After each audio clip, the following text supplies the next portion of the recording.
বন্দে মায়া লাগাইছে পিরিতি শিখাইছে, বন্দে মায়া লাগাইছে পিরিতি শিখাইছে, দেওয়ানা বানাইছে, কি জাদু করিয়া বন্দে মায়া লাগাইছে, কি জাদু করিয়া বন্দে মায়া লাগাইছে। ওই কোন হালার পুত্রে? মেয়ে দেখলেই গান গাইতে মন চায়, তাই না? মেয়ের দিকে তাকাতেই আমি পুরাই কলঙ্কিত, দুঃখ, উলঙ্ঘিত, আর এই মানে শিহরিত। কারণ আমার সামনে যেন এটা কোনো মেয়ে না, স্বয়ং আকাশ থেকে নেমে আসা পড়ি। ওই, আমরা আপনাকে দেখে গান গাইনি, অযথা থাপ্পড় মারলেন কেন? ভাগ্য ভালো শুধু থাপ্পড়টাই মারছি, আর একটা কথা বললে মেরে হাত পা ভেঙে দিব। হাল্লা গো, বাঁচাও, সকাল সকাল এটা কোন মেয়ের পাল্লায় পড়লাম রে বাবা। এই মায়া তো পুরাই আগুনের গোলা। এই সময় মমতাজ আবার একটা গান খুব মনে পড়ে গেল। পোলা তো নয় যেন আগুনেরই গোলা রে, পোলা তো নয় যেন আগুনেরই গোলা। মেয়েটাকে দেখার পর মনে হলো মমতা চাপা ভুল করে পোলার কথা বলছে, আসলে ওখানে মাইয়া হবে। তো যাই হোক, চলুন গল্পে যাওয়া যাক। ওই, এমন হ্যাবলার মতো কি দেখছেন? একটা পেতনিকে দেখছি। আসলে মেয়েটা দেখতে অনেক সুন্দর, তবে আমি জানি সুন্দরী মেয়েদের রাগলে আরো সুন্দর লাগে, সেজন্য একটু রাগানোর চেষ্টা করছি। ওই ছ্যামরা, পেতনি বললে কাকে? চোখের সামনে একটা জীবন্ত পেতনি দাঁড়িয়ে আছে, তাকে ছাড়া আর কাকে বলবো? বলতেই যে দেরি। ও মাগো, মাইয়া দেখি খালি মারে। ওই, আপনার হাত কি তুলারাশি নাকি? কেন তুলা রাশি হবে কেন? তাহলে কি কুত্তা রাশি? বলেই দিলাম এক দৌড়, কারণ যে কথা বলছি এবার নিশ্চয়ই একসাথে 3টা থাপ্পড় খাওয়া লাগতো। যে রাগী মেরে বাবা, তবে মাইয়া কিন্তু জোশ, আমার সাথে মানাবে অনেক। এই ফাঁকে ছোট্ট করে পরিচয় দেওয়া যাক, আমি রাকিব, আপনাদের ভদ্র লেখক। আজকে শুক্রবার, মাদ্রাসা বন্ধ, তাই ভাবছিলাম মাঠে গিয়ে একটু আড্ডা দিতে আসি। মাঠে এসে যেইমাত্র একটা গান ধরছি, তারপর কি হলো সেটা তো নিজের কানে থুক্কু চোখে দেখছেন। আপনাদের সাথে কথা বলতে বলতে বাসায় চলে আসছি। বাসার ভিতরে ঢুকে আম্মুকে বললাম, আম্মু খাবার দাও, খুব ক্ষুধা লাগছে। কি খাবি বল? কি কি আছে? জুতার বাড়ি, থাপ্পড়, লাথি, ঘুষি, কোনটা খাবি বল? মানে কি আম্মু, কি বলছো এসব? ঠিকই বলেছি, কতবার বললাম বিয়েটা করে নে, সেটা তো করলিই না। প্রতিদিন মেয়েদের হাতে থাপ্পড় খেয়ে আসিস, তোর লজ্জা করে না? আসলে আম্মুর রাগ হওয়ার যথেষ্ট কারণ আছে, কারণ এর আগে 64টা মেয়েকে প্রপোজ করেছিলাম, সবাই 2টা করে মোট 128টা থাপ্পড় মারছে, আর প্রত্যেকবারই আম্মু আমার গালে মলম লাগিয়ে দিত। অবশ্যই আজকেও দিবে। তো যাই হোক, খাওয়া দাওয়া করে রুমে এসে শুয়ে পড়লাম। অনেকদিন ধরে গপ্প থুকু গল্প লেখি না, ভাবলাম আজকে একটা গল্প লিখব।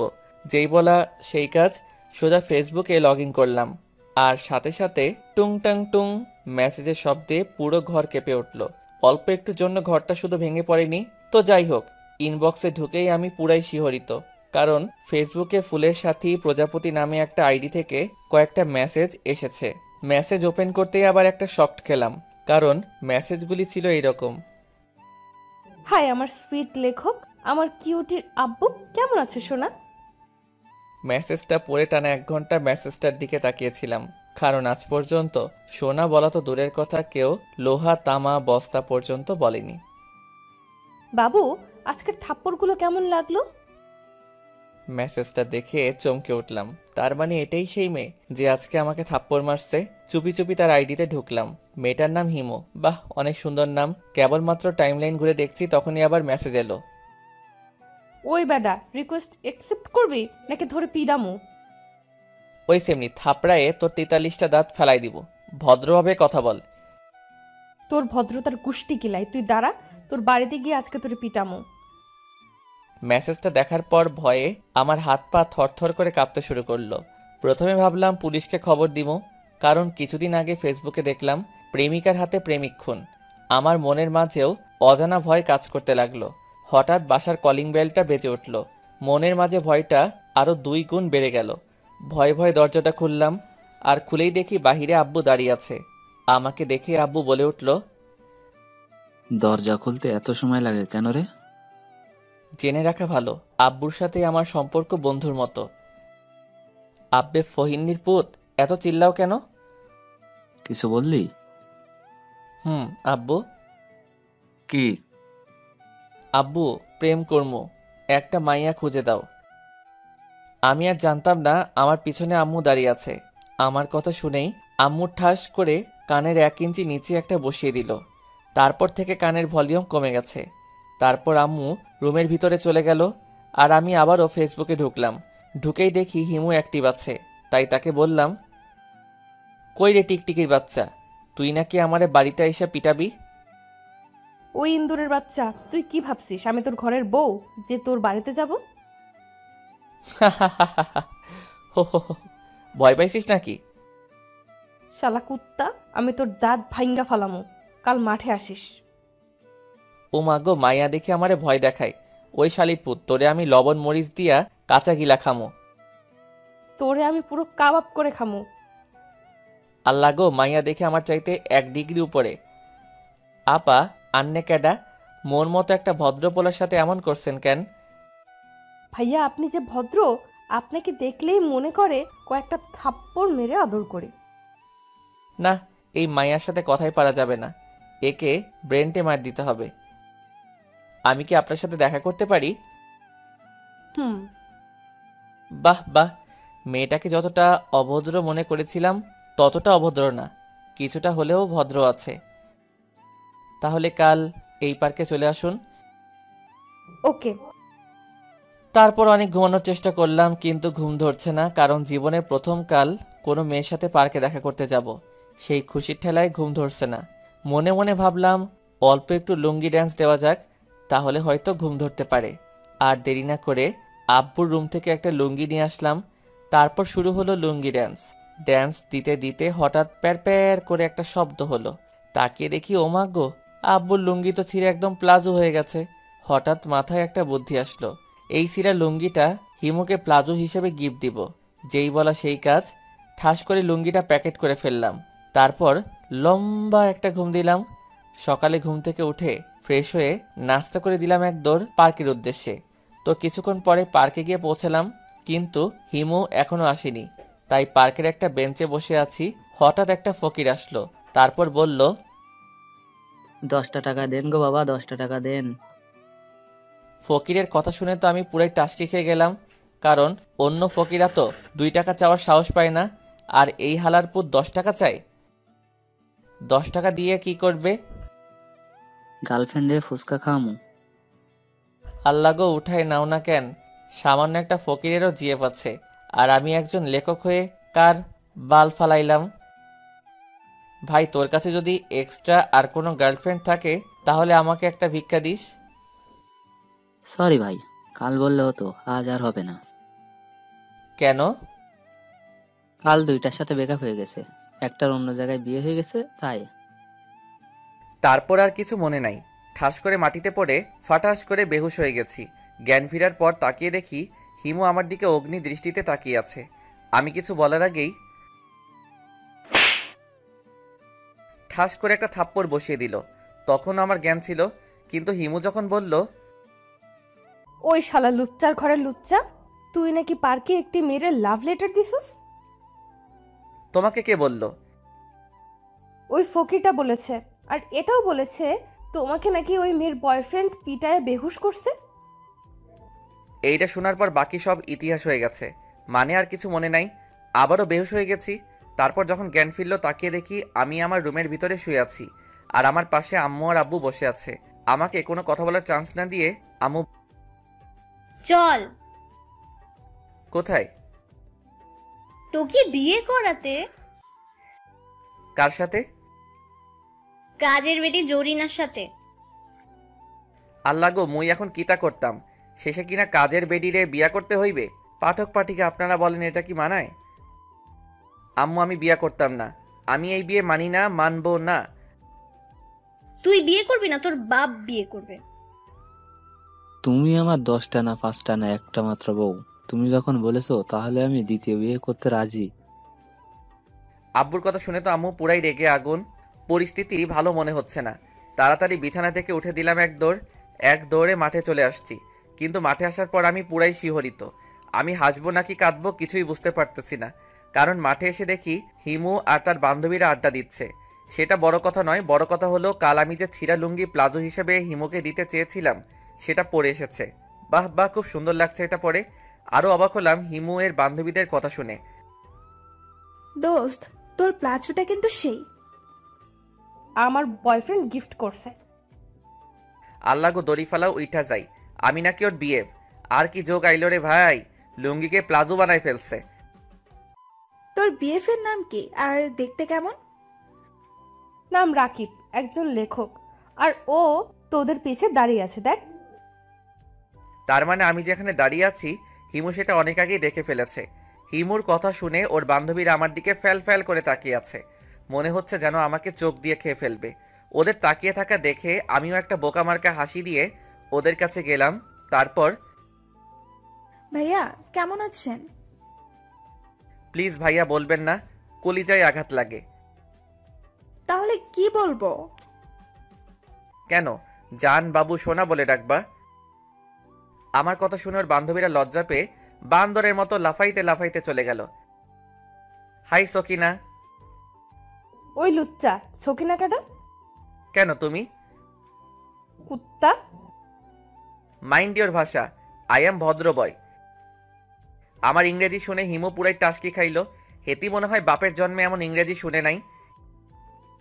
বাংলার কুত্তা, আবার ইংরেজি মারাও, তাই না? এই মাইয়া তো দেখি পুরাই ডেঞ্জারাস। আমি তো জানি হিমুই আমাকে বাসায় রেখে এসেছে। হাসপাতাল থেকে আমাকে বাসায় রেখে এসেছিল কোন হালার পুত? তোমার আব্বু। কি, কিভাবে? মিস্টার সুইট লেখক সাহেব, তোমার বাবাকে আমি আগে থেকেই চিনতাম, আর তার নাম্বারও ছিল আমার কাছে। তাই বলতে হবে না, আমি বুঝে গেছি। সি সি সি, নিজের বাবাকে হালারপুত বললাম। হঠাৎ মনে পড়ল এই শালির কাছ থেকে যদি নাম্বার চাই তাহলে থাপ্পড় মেরে সব দাঁত ভেঙে ফেলবে। আব্বুর ফোনে তো নিশ্চয়ই হিমুর নাম্বার আছে। আর কোনো কথা না বলে বাসার উদ্দেশ্যে দিলাম দৌড়। বাসায় এসে বিদ্যুৎ গতিতে আব্বুর ফোনটা হাতে নিলাম। আব্বুর ফোনটা হাতে নিয়ে কল লিস্ট আর মেসেজ দেখে আমি পুরাই কলঙ্কিত, থুক্কু শিহরিত। কারণ আব্বুর ফোনে যেসব নামে নাম্বার সেভ করা তার কিছু উদাহরণ নিচে দিলাম। জান, বাবু, সোনা, লোহা, প্লাস্টিক, তামা, ভাঙাচোরা ইত্যাদি ইত্যাদি। আরও অবাক হলাম মেসেজ অপশনে গিয়ে, কারণ আব্বু পাশের বাসার আন্টির সাথে থাকার কইতাম না। আমি আবার হিমুর নাম্বার খুঁজতে লাগলাম। দীর্ঘ 30 মিনিট সাধনা করার পর আমি হিমুর নাম্বার পেলাম। আর 1 মিনিট দেরি না করে ঠাস করে হিমুর নাম্বারে কল দিলাম। হাই ফুলটুসি। হোয়াট? এত হোয়াট হোয়াট করো কেন? কে বলছেন? তোমার জান বাবু সোনা। ওই কুত্তা, তুই ক্যাডারে? ওই ইন্দুরের বাচ্চা, আমি তোর বিএফ। আমার কোনো বিএফ নাই। কে তুই? ওই শালি, তোর যদি বিএফ না থাকে তাহলে আমি কেডা? শালা লুচ্চা, তুই একটা রোহিঙ্গা। সি সি সি, এত বড় অপমান! আমিও কম কিসে? তুই বান্দরনি, কুত্তি, তেলাপোকা। টুট টুট টুট। যা বাবা, কলটাই কেটে দিল। আমি আবারও কল দিলাম। কল দেওয়ার সাথে সাথে ওপাশ থেকে একজন খুব সুন্দর করে বলল, আপনার ডায়ালকৃত নাম্বারটি এই মুহূর্তে ব্যস্ত আছে, দয়া করে আবার চেষ্টা করুন, ধন্যবাদ। আমার আর বুঝতে বাকি রইল না যে আমার নাম্বারটা এতক্ষণে হোয়াইট লিস্ট, থুক্কু, ব্ল্যাক লিস্টে চলে গেছে। কি আর করার, খাওয়া দাওয়া করে বন্ধুদের সাথে আড্ডা দিতে চলে গেলাম। তো অনেকক্ষণ আড্ডা দিতে দিতে হঠাৎ দেখি হিমু মার্কেটের ভিতর থেকে বের হচ্ছে। মনে মনে ভাবলাম, শালির ঘরের শালি, আমারে ব্ল্যাক লিস্টে রাখছো, আজ তোমারে মজা দেখাবো। আর এক মুহূর্ত দেরি না করে সোজা হিমুর পিছনে পিছনে গেলাম। তারপর রাস্তার ধারে হিমুর সামনে হাঁটু গেড়ে বসে, আই লাভ ইউ সকিনা। থাপড়ায় তোর 32টা রাত ফালাই দেবো, শয়তান একটা। আমিও। আমিও মানে? আমিও থাপড়ায় তোর 32টা দাঁত ফালাই দিব। ওই, তোর সমস্যাটা কি বলতো? তোরে একটা কিস দিমো। হোয়াট? আর এক মুহূর্ত দেরি না করে তার ঠোঁটে আমার একজোড়া ঠোঁট লাগিয়ে দিলাম। প্রায় 5 মিনিট ধরে একটা কিস দিলাম, দিয়েই দিলাম এক দৌড়। কারণ যে রাগী মেয়ে কখন কি করে না করে, তার উপর আবার কিস দিছি। ভাবতেই খুশি খুশি লাগতেছে। তো যাই হোক, আপনাদের সাথে কথা বলতে বলতে বাসায় চলে আসছি। বাসায় ঢুকে আম্মুকে বললাম, আম্মু খেতে দাও। কি খাবি বল? যেটা আছে সেটাই দাও তো, খুব ক্ষুধা লাগছে। লাল লিপস্টিক, কালো লিপস্টিক, পিঙ্ক কালারের লিপস্টিক, কোনটা খাবি বল? তুমি মোর লগে ইয়ার্কি মারো? ইয়ার্কি মারবো কেন? আয়নায় গিয়ে নিজের মুখটা একবার দেখে আয়। আমি বীরের মতো আয়নার সামনে বুক ফুলিয়ে গেলাম, আর গিয়েই তো আমি পুরাই টাসকি খেলাম, কারণ হিমুকে কিস দেওয়ার সময় ও ঠোঁটে লাল লিপস্টিক দিয়ে আমার ঠোঁটও লাল হয়ে গেছে। হঠাৎ পিছন থেকে আম্মু বলল, মাইয়াটা ক্যাডা? কোন মাইয়া? ওই কোন হালার পুত মারল রে? পিছনে তাকিয়ে দেখে আব্বু দাঁড়িয়ে আছে, তার মানে থাপ্পড়টাও আব্বুই দিছি। মারলা কেন? হারামজাদা, তুই নাকি আমার বন্ধুর মেয়ের ইয়ে দিছস। ইয়ে কি? ইয়ে বুঝিস না? দাঁড়া, তোকে মজা দেখাচ্ছি আজকে তো। হঠাৎ বাসার কলিং বেল বেজে উঠল। আম্মু গিয়ে দরজা খুলতেই আমার চোখ কপালে উঠে গেল, কারণ যে এসেছে সে আর কেউ না, ওই ডাইনি মেয়েটা মানে হিমু। হিমু ভিতরে এসে আম্মুকে বলল, আন্টি, তোমাদের বাসায় চোর পিটানোর লাঠিটা কই? কি লাঠি দিয়া কিতা করবা? বলেই এক দৌড়ে রুমে চলে গেলাম। রুমে গিয়ে আগে দরজাটা লাগিয়ে দিলাম। কিছুক্ষণ পর বাহির থেকে হিমু বলতেছে, শয়তান, বের হ বলছি। বেশি পিটাবো না, শুধু 2টা থাপ্পড়, একটা ঘুষি, একটা লাথি আর একটা লাঠি দিয়ে কয়েকটা পিটামো। আল্লাহ গো উঠাই এলাও। এই মাইয়া কয় কি এতগুলো পিটাবে, আবার কয় বেশি পিটাবো না। বাহির থেকে আবার হিমু বলল, ওই কুত্তা, দরজা খুল বলছি, না হলে কিন্তু দরজা ভেঙে দিয়ে তোরে পিটামো। আম্মা ও আম্মা গো, ও আব্বা গো, তোমার পোলাটারে বাঁচাও গো। তোর মতো ছেলেকে এইভাবেই পিটানো উচিত। দরজা খোল বলছি, তাছাড়া আজকে তোরে মাইরেই হালামো। আল্লাহ গো রক্ষা করো, এই ডাইনিটা তো আজকে আমাকে মেরেই ফেলবে। কি আর করার, ভয় ভয় দরজাটা খুলে দিলাম। আর দরজা খোলার সাথে সাথে শুরু হয়ে গেল উদুম কেলানি। ও আম্মা গো, আব্বা গো, ও খালা গো, ও মামি গো, আমি আর কোনোদিন কিস দিব না, মাইরা ফেলাইলো গো। অবশেষে দীর্ঘ 32 মিনিট পিটানোর পরে শান্ত হলো। তারপর আমি কোনো মতে উঠে গিয়ে বিছানায় বসলাম। আসলে আমি একটু ব্যথা পাইনি, কারণ মাইয়া মানুষ মারলে তেমন ব্যথা লাগে না, তাই একটু ব্যথা পাওয়ার অভিনয় করলাম। কিছুক্ষণ পর হিমু আমার রুমে আসলো, তারপর বলল, সরি সোনা, একটু বেশি পিটাইছি। মনে চাচ্ছে থাপড়াইয়া 43টা দাঁত ফালাইয়া দেই। রাগ করছো কেন সোনা? বেশি তো পিটাইনি, মাত্র 43টা থাপ্পড়, 31টা লাঠি, 19টা ঘুষি আর লাঠি দিয়ে কয়েকটা পিটাইছি। এতক্ষণে আমার শরীরে ব্যথা ছিল না। হিমুয়ের কথা শুনে আমার শরীরে ব্যথা আরো বেশি হয়ে গেল। শালি জি কি মারটাই না মারলো। ও মাগো, ইস কি ব্যথা গো। কাছে আসো, ব্যথা দূর করে দিচ্ছি। ওই ফইনির জি, আমার কাছে আসবি না। দাঁড়া, আম্মুকে ডাক দিচ্ছি, তোরে আবার পিটামো। কি আর করার, বাধ্য ছেলের মতো হিমুর কাছে গেলাম। শালা আজকে কার মুখ দেখে যে ঘুম থেকে উঠেছিলাম আল্লাহই জানে। হিমুর কাছে যেতেই আমাকে অবাক করে দিয়ে হিমু, ব্যথা কমেছে? না, আরও একটা দিলে কমবে। এবার মনে হয় আরেকটা কিস পাবো, কিন্তু শালা লুচ্চার ঘরের লুচ্চা, একটা দিয়ে পেট ভরে না। বলেই ভেংচি কেটে চলে গেল। এই কিতা হলো, আমি ভাবলাম আরেকটা কিস পাবো, উল্টা এই শালি তো আমার অপমান করলো। মনে মনে সিদ্ধান্ত নিয়ে নিলাম, আজকে রাতে তো হিমু আমাদের বাসাতে থাকবে, আজকে সারা রাত ওকে পিটাবো। তো দেখতে দেখতে রাত হয়ে গেল। খাওয়া দাওয়া করে সবাই যার যার রুমে চলে গেল। বলে রাখা ভালো, আমাদের রুম 5টা, একটাতে আমি থাকি, আরেকটাতে আম্মু আব্বু থাকে, আরেকটাতে ছোট্ট ভাই থাকে। আমিও আমার প্ল্যান মতো কাজ শুরু করে দিলাম। তখন রাত 2টা। আমি আমার রুম থেকে লাঠি নিয়ে, যেটা দিয়ে আমারে পিটাইছে, হিমুর রুমের দিকে গেলাম। গিয়ে দেখি শালি কম্বলের মধ্যে ঢুকে গেছে। আর এক মুহূর্ত দেরি না করে এক লাফে খাটের উপর উঠে শুরু করে দিলাম উদুম কেলানি। ঠাস ঠাস ঠাস ঠাস দীর্ঘ 1 ঘন্টা পিটাইলাম। পিটানোর কারণে শালি মনে হয় বেহুশ হয়ে গেছে। আমিও মনের আনন্দে গান গাইতে গাইতে আমার রুমে চলে আসলাম। আজ পাশা খেলবো রে শাম, আজ পাশা খেলবো রে শাম। তারপর আনন্দের সাথে ঘুমিয়ে গেলাম। সকালে ঘুম ভাঙলো আম্মুর চিল্লানিতে। এত সকাল সকাল চিল্লাও কেন? কাল রাতে বাসায় ডাকাত এসেছিল। আমি মনে মনে ভাবলাম, যাক বাবা, হিমুকে পিড়ানোটা তাহলে সার্থক হয়েছে। হঠাৎ চোখে পড়ল আমার ছোট ভাইয়ের উপরে। তাকিয়ে দেখি তার গালগুলো আলুর মতো হয়ে গেছে, চোখ দুটো ফুটবলের মতো হয়ে গেছে। তোর এমন অবস্থা কেন? ভাইয়া, কাল রাতে ডাকাত আমার রুমে ঢুকে আমারে পিটাইছে। ছোট ভাইয়ের কথা শুনে আমি তো আকাশ থেকে পড়লাম। তাহলে কাল রাতে আমি হিমু ভেবে ছোট ভাইকে পিটাইছি? C C C. যে হালারপুত আমারে মারছে তার জীবনেও বিয়ে হবে না। শালারপুতের জিএপের সাথে ব্রেকআপ হয়ে যাবে।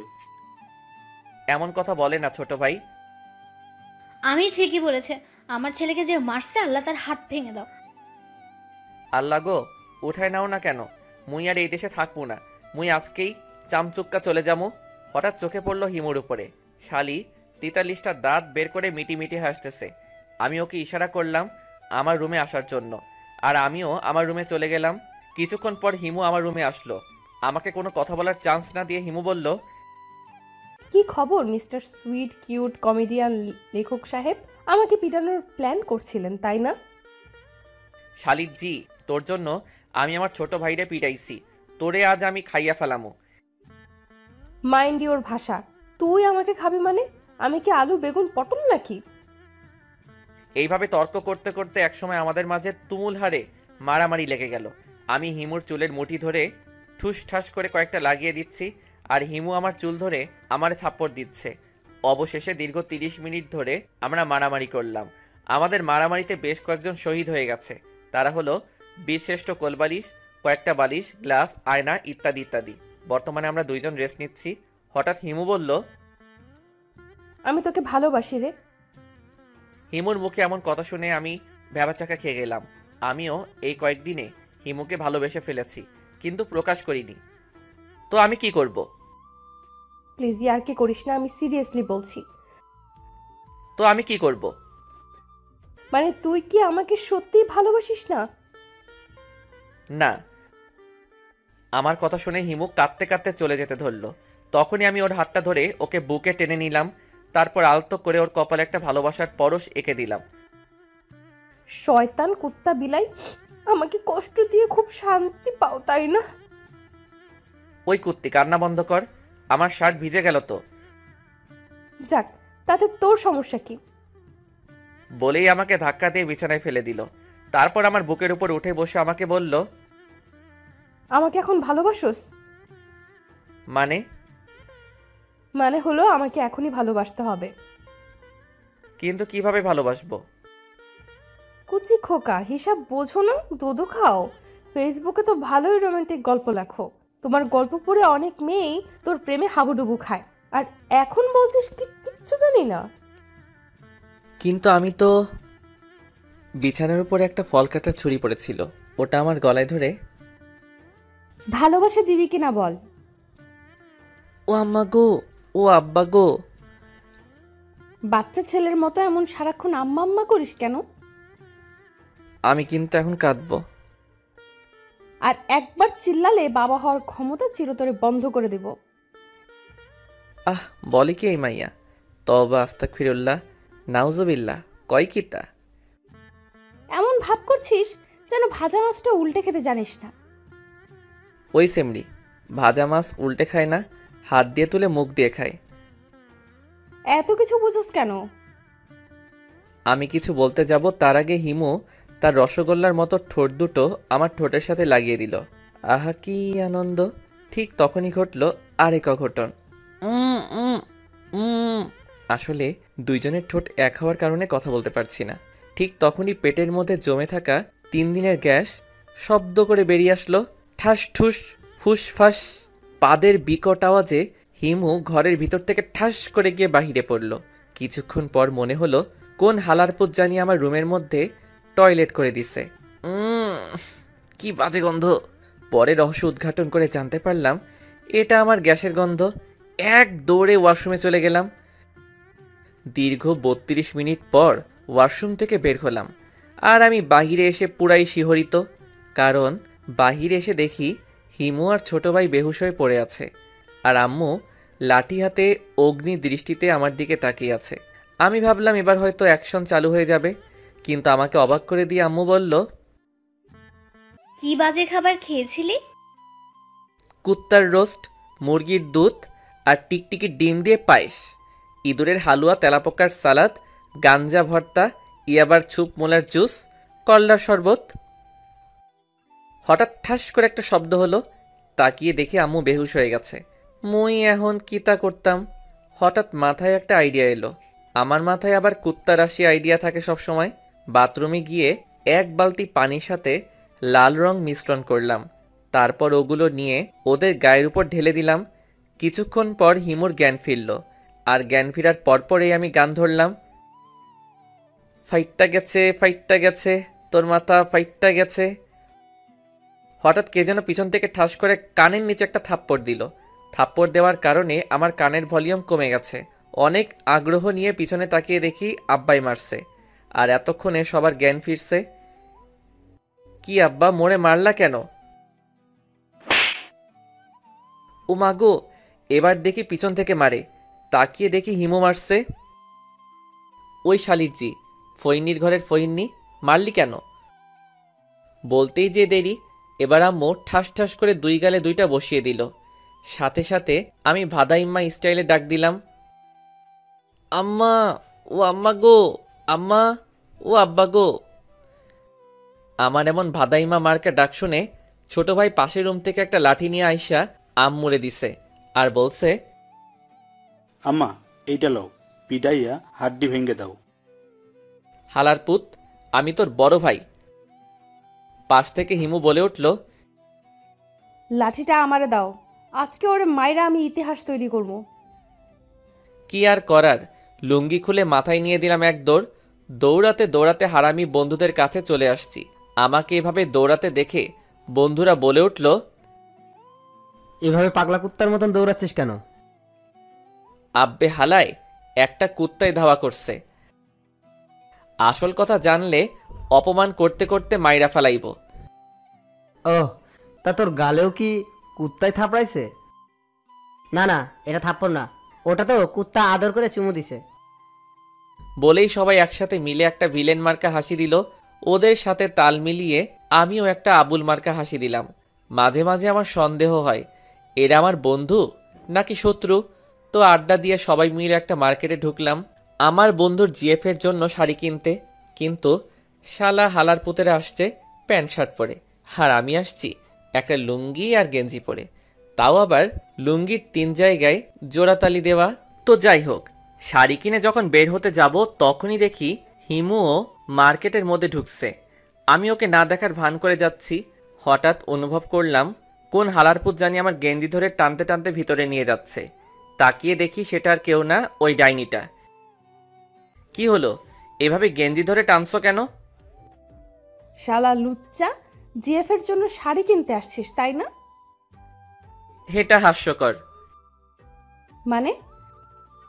কিছু না। তারপর আমাকে টানতে টানতে মার্কেটের মধ্যে নিয়ে গেল, আর হারামি বন্ধুগুলো যাওয়ার সময় বলে গেল আমি নাকি অন্য মেয়ের সাথে চ্যাটিং করি। তো যাই হোক, দেখতে দেখতে একটা শাড়ির দোকানে বসলাম। মামা ওই শাড়িটা দেখান তো। এটা? না না, ওইটা। এই নিন। এটা দেখ তো কেমন লাগছে। কাজের বেটি জরিনার মতো। তোরে কি এখন এখানে পিটানো লাগবে? দেখ তো আমাকে কেমন লাগছে। সেই রকম অচাম, চুপ পার। মনে মনে বলছি তোকে তো পেতনির মতো লাগছে। তারপর গুনে গুনে 4টা শাড়ি কিনলো, কিনে আমার দিকে মুখ বাঁকিয়ে বলল, আমি আবার বেশি শাড়ি কিনি না, আমার অল্প হলেই চলে।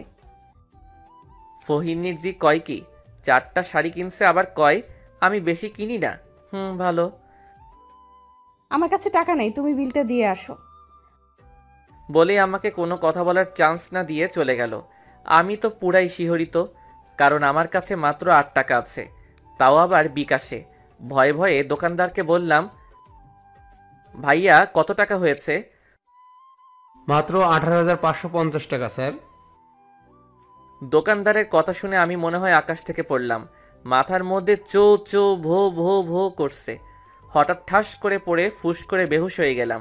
জ্ঞান ফিরে তো আমি পুরাই কলঙ্কিত, থুক্কু, শিহরিত।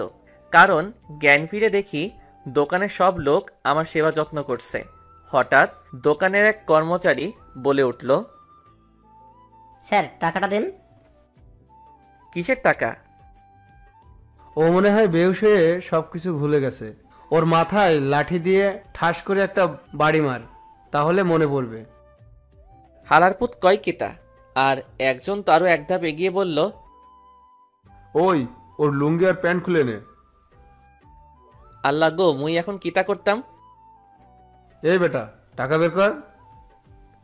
ওরে ভাইরে, আমার কাছে তো টাকা নাই। ওই ওর লুঙ্গি আর গেঞ্জি খুলে নে।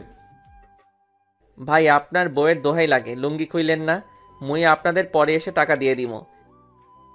কিন্তু কে শুনে কার কথা? অবশেষে লুঙ্গি এবং গঞ্জি বোনাস হিসেবে ফোনটা দিয়ে দিলাম এক দৌড়। ভাগ্য ভালো ছিল নিচে আন্ডারপ্যান্ট ছিল। রাস্তায় দিয়ে দৌড়াচ্ছি আর মানুষে আমার দিকে হা করে তাকিয়ে আছে।